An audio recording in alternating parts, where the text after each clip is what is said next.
Assalamualaikum warahmatullahi wabarakatuh. Perkenalkan, nama saya Nurul Aini dari Teknik Informatika 2, nomor BP 18101152630130. Baiklah, di sini saya akan membahas beberapa materi dari mata kuliah Supply Chain Management. Yang pertama saya bahas itu kolaborasi teknologi informasi antar perusahaan, yang mana dapat kita ketahui fenomena yang belakangan ini tidak lepas dari kemajuan teknologi informasi yang menawarkan berbagai jenis produk berbasis elektronik. Nah, secara garis besar ada 3 jenis sistem yang ditawarkan bagi perusahaan yang berniat mengimplementasikan iOS. Yang pertama internet, intranet, dan extranet.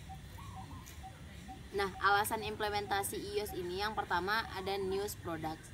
Nah, yang kedua ada new service, yang ketiga efisiensi, yang keempat joint operation, yang kelima strategic alliances, yang keenam customer supplier relationship, yang ketujuh outsourcing, yang kedelapan image building.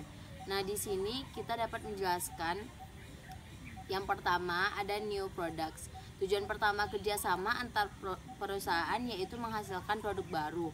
Yang kedua new service ini itu pelayanan baru juga dimungkinkan ditawarkan oleh 2 atau lebih perusahaan yang saling bekerja. Untuk yang lainnya dapat kita cek kembali dalam bahan ajar. Nah, untuk selanjutnya ada beberapa melihat dari sisi sistem informasi ada 2 value drivers utama yang harus diperhitungkan dalam NCC. Yang pertama, bagaimana cara mempengaruhi permintaan pelanggan berdasarkan visibilitas inventory. Nah, yang dimaksud dengan mempengaruhi permintaan pelanggan ini yaitu bagaimana mengkoordinasikan proses-proses yang berkaitan dengan mengelola relasi dengan pelanggan untuk mendapatkan gambaran mengenai perilaku pelanggan sehingga perusahaan itu dapat mempersiapkan jadwal pemasokan yang sesuai dengan besarnya permintaan. Nah, berdasarkan definisi ini terlihat bahwa ada 2 kunci sukses yang harus menjadi fokus perusahaan. Yang pertama, front office process. Nah, di sini bertanggung jawab untuk membina hubungan baik dengan pelanggan dari hari ke hari sehingga perusahaan dapat mengerti benar kira-kira berapa besar volume dan berapa tinggi frekuensi permintaan pelanggan dari waktu ke waktu. Yang kedua ada back office process. Back office process ini ada beberapa yang dijelaskan. Yang pertama ada bertanggung jawab untuk membuat perencanaan pemenuhan permintaan pelanggan melalui pengembangan rencana strategis pemasokan produk atau jasa untuk jangka waktu pendek, menengah, dan panjang.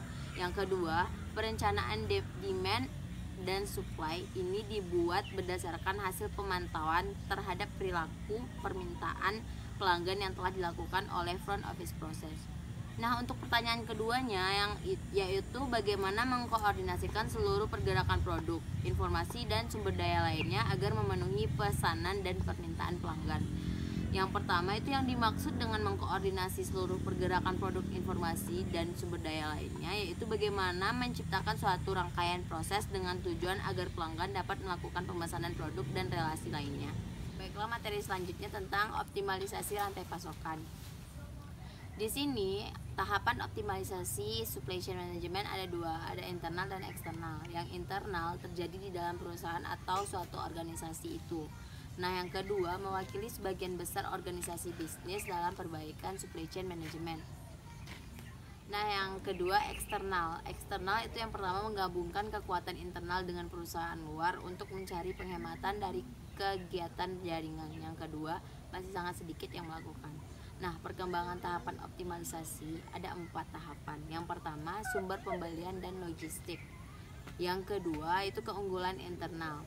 Yang ketiga, ada konstruksi jaringan.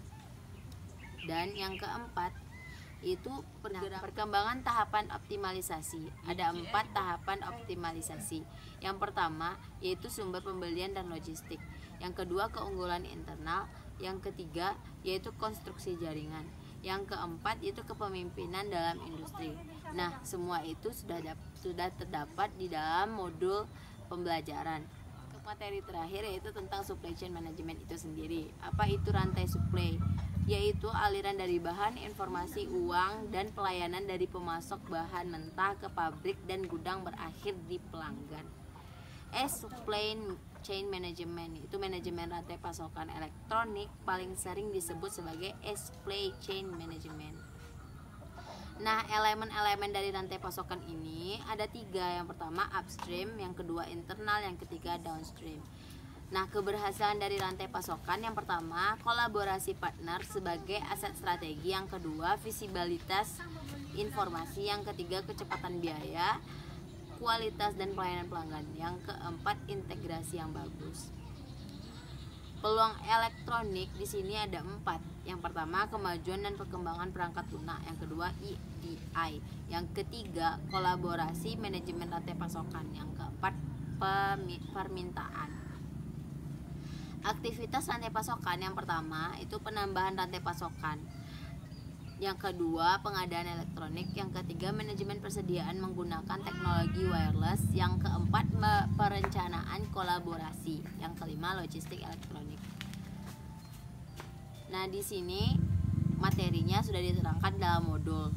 Sekian, terima kasih. Wassalamualaikum warahmatullahi wabarakatuh.